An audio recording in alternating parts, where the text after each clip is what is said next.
consolidated income statement.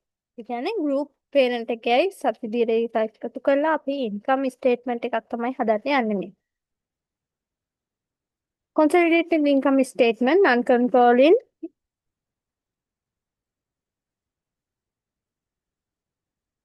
is brought in as a one line adjustment.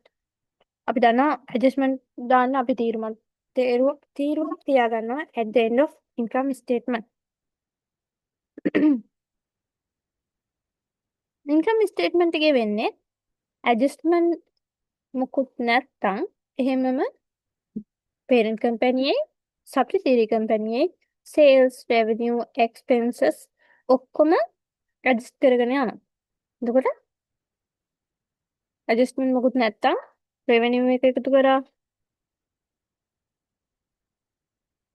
cost of sales එක එකතු කරා gross profit එක එකතු කරනවා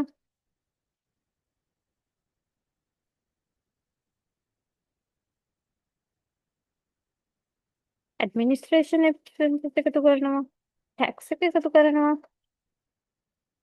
ඊට පස්සේ ඒ එන ලාභය අපි දන්නවා ඒ parent ගේ subsidiary company එකතුව එන ලාභය අපි බෙදනවා parent ගේ කොටස සහ subsidiary කොටස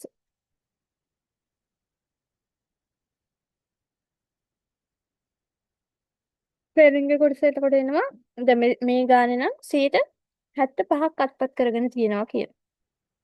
එතකොට මේ එන ලාභයෙන් 75ක් parent direct profit attributable NCI NCI portion එක 25% 2000 NCI portion එක profit එක intergroup trading වල වෙන්නේ sales and purchase are eliminated inter-group group එක ඇතුලේ සිද්ධ වෙන sales උයි purchase කරන ඒවායි අයින් කරන්න ඕන කියන එක තමයි කියන්නේ. දැන් එක්කෙනෙක් sale කරද්දි අනිත් එක්කෙනා කරන්නේ මොකද්ද? දැන් parent විකුණනවා නම් subsidiary කරන්නේ ඒක ගන්නවා. ඒ කියන්නේ අපි දන්නවා sales වලිනුත් අයින් කරන්න ඕන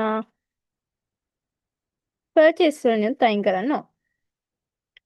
URP unrealized profit එක දැන් අපි දන්නවා ලාභයක් තියාගෙන අනිවාර්යෙන් sales කරන්න. එතකොට URP 25% නම් 25% අයින් කරන්න ඕනේ කියනවා. 25% අයින් කරන්න අපි කරන්නේ gross profit එකට බලපෑමක් නැතුව COS වලට cost of sales වලට එකතු කරන එක. අපි බලමු එක ගානකින් මෙතන දැන් දන්නවා URP තියෙනවා 2000ක් 55000 එකක් 53000ට විකුණනවා කියනවා. එතකොට 2000ක unrealized profit එකක් තියෙනවා.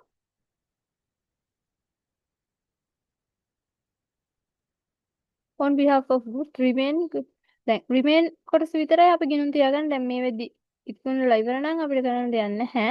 අනිත් එක තමයි අපි ගිනුම් තියාගන්නේ. එතකොට remain 50ක් on behalf one half of goods තියෙනවා කියන. එතකොට 1000ක unrealized profit එකක් තියෙනවා.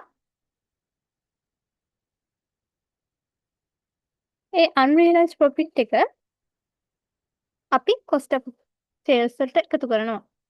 අපි දන්නවා ඊළඟ ඇඩ්ජස්ට්මන්ට් එක මොකද්ද? sales වලින් අඩු කරන්න ඕන. parent company එක තුළ තියෙනවා නම් sales වලින් අඩු කරනවා. subsidiary විකුණන්න තියෙනවා නම් ඒක අඩු කරනවා. purchase වලින් අඩු කරනවා.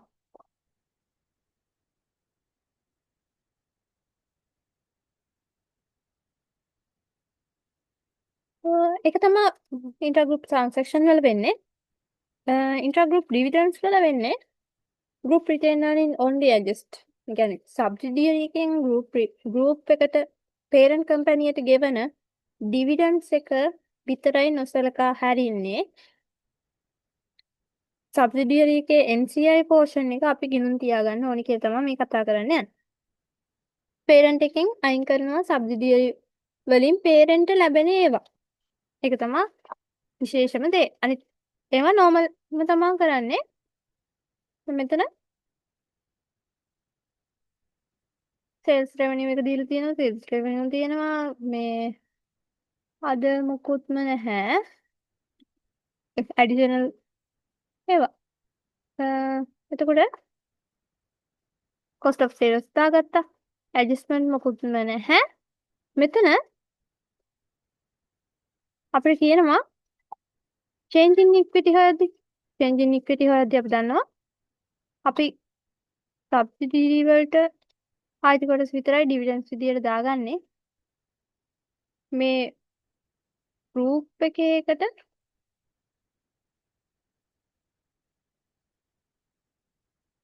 dividends එක දාන්නේ නැහැ. group එකේ දාන්නේ parent company එකේ dividends ගෙවපු ඒවා ටික විතරයි. මෙතන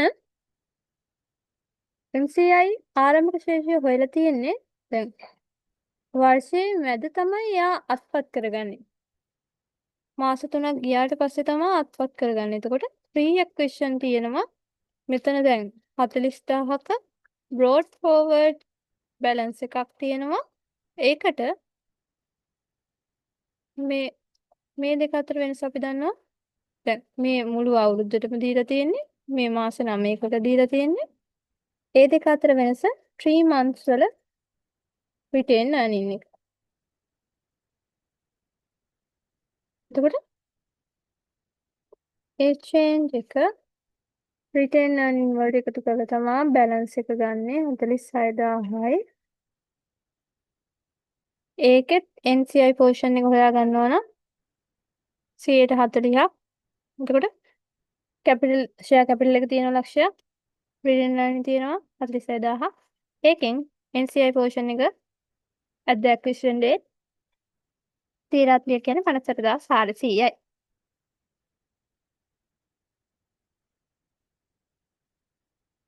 මේක එන්නමයි වෙන්නේ.